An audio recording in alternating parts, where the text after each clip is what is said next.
Yesterday I was on the beach and there was a woman walking down the promenade, yelling, swearing, cursing about England, and she was clearly a foreigner.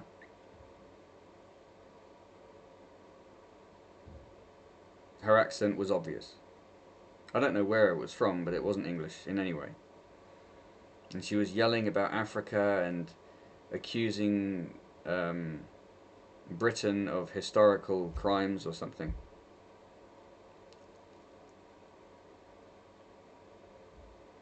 It is clear to me that a lot of the people, and I've come across this before, a lot of the people who we are welcoming into our country have deep-rooted hate for this country.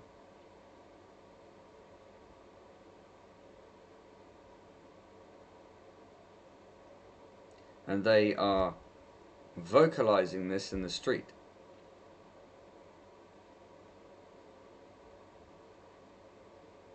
This is the third time that I've come across such things. This is the most serious instance in public that I've witnessed. But if I've seen it 3 times, that means it's statistically likely to be happening thousands of times all over the country. Britain is under siege. And not by these individual wallies who are running around saying these things. They're the result of the problem. Britain is under siege by a group of people who are focused and intent upon creating a one-world government. And they want to destroy our country, the fabric of our country, by organising the introduction of as many foreigners as possible into our nation. They don't care about English people. They don't care about English values. They have no loyalty to us. They are disloyal. They are treacherous. And those are the people who are orchestrating this. Britain at the moment is not under the control of British people. On the face of it, it would appear to be, but it's not. Because to be British, you have to have pride in your country. You have to be loyal to your country. Allowing mass immigration is treachery. Simply put, it is treachery against the country that a person, if they're in a position of responsibility for that country, is perpetrating. Or should be defending. I don't know if that sentence came out correctly, but the point is, if a person is in a position responsible for governing the immigration to this country, and they're allowing what's happened and what is happening to happen, then they have betrayed the country that they are responsible for protecting in that regard.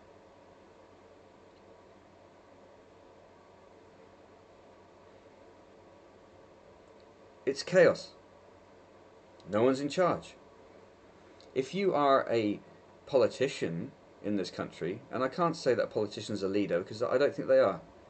There's no leadership at in the government of our country. There's no leadership, because anyone who ends up in a position where they can supposedly make decisions, if they step out of line, they're gotten rid of. And they're gotten rid of by the folk who are behind the scenes. So you've got a figurehead, a so-called Prime Minister, who can't get anything done and daren't do anything. The whole country's a mess. It's hamstrung. But it can be fixed. And it isn't fixed. It isn't going to be fixed by carrying on the way we're going.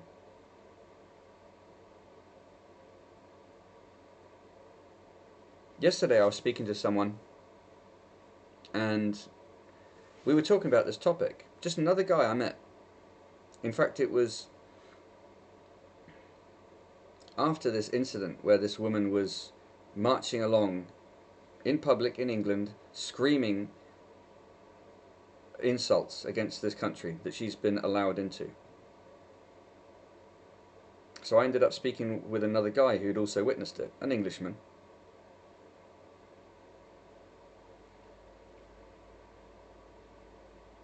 Or I thought so. And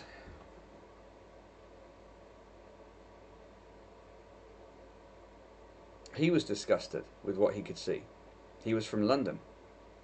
I haven't spent a lot of time in London, but he outlined conditions in London with regard to the immigration problem, and I believed him. It's not the first time I've heard it from Londoners, people who live in London. And we got talking about the topic, and the notion of civil war came up. Because we were thinking, well, how can this possibly, where will this end?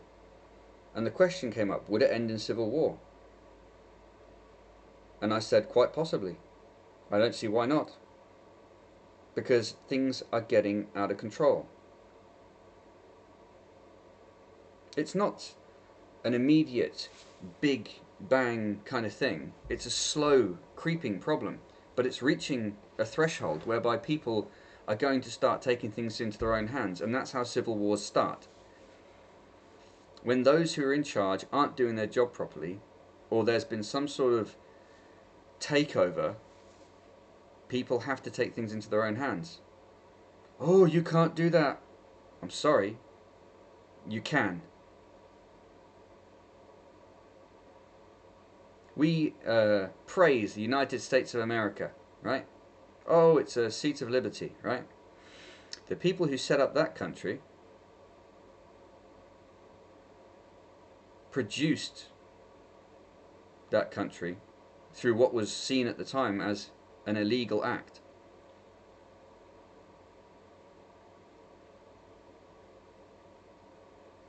We're all people who are happy to respect the law.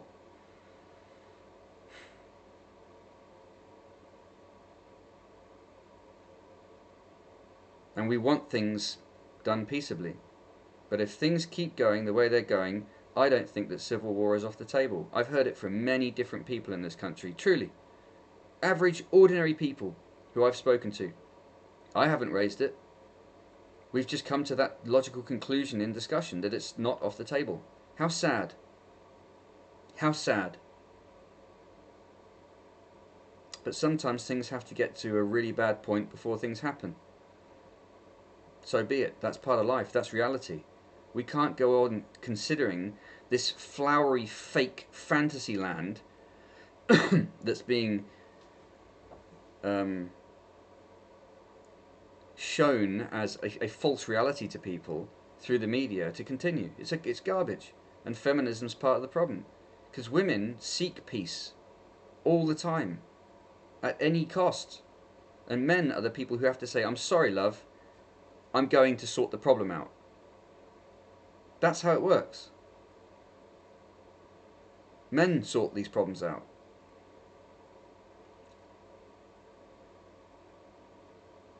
And I'm not going to, fall over myself to say, oh, everything must be peaceable.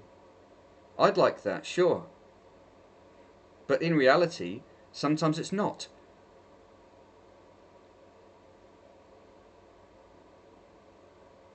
I dearly hope that we can sort these things out in a constructive way. I wouldn't like to see trouble on the streets. But if things carry on as they are, it'll happen.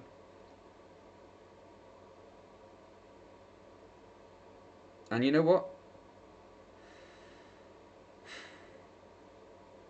Sometimes these sort of things are for the best, because they clear out a lot of problems that have been festering.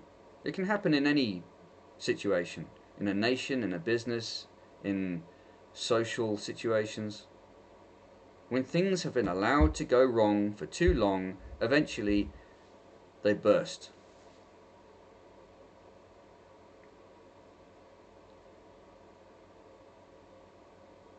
We've got people in our country running through the streets screaming about how they hate the people of this country. and we do nothing. What would happen if you did that in a country which had a strong sense of national pride and national credibility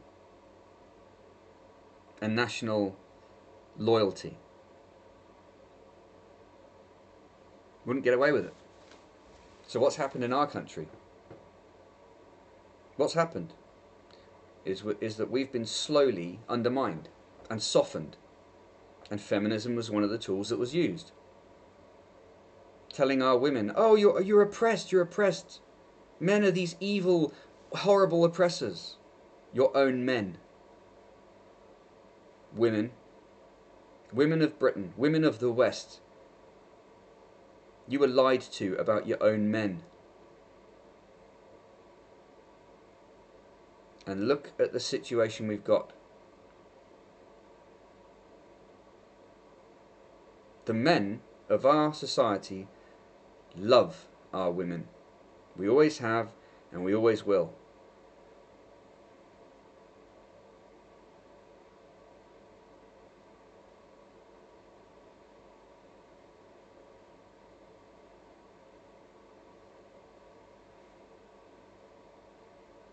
So there are a lot of things that need to change. We need to change from the inside. And I think one of the first things people need to do is switch off what is called the mainstream media, because it is controlled by people who don't mean you good. They mean you harm. They mean to undermine you. They mean to demoralize you. Look around you at the way people behave, the way they treat themselves and each other in our society. It's broken, and it could be beautiful and functional and repaired. We just need to make it happen. And people need to hear this message, because it can be fixed. And the demoralization that's being thrust into people's faces through the media is making people think, oh, it's hopeless. It's not hopeless by any means, at all. All you have to do is get busy putting your mind in the right direction. You need to visualize the country as you want it to be. Even if it looks rough at the moment, visualize it as you want it to be. Focus on that and move towards it. It's the same in any aspect of a person's life. You focus on the right thing. Yes, something might not be as you want it. Don't focus on that. Focus on how it should be. Remember our country, how it used to be, and we can make it even better than that.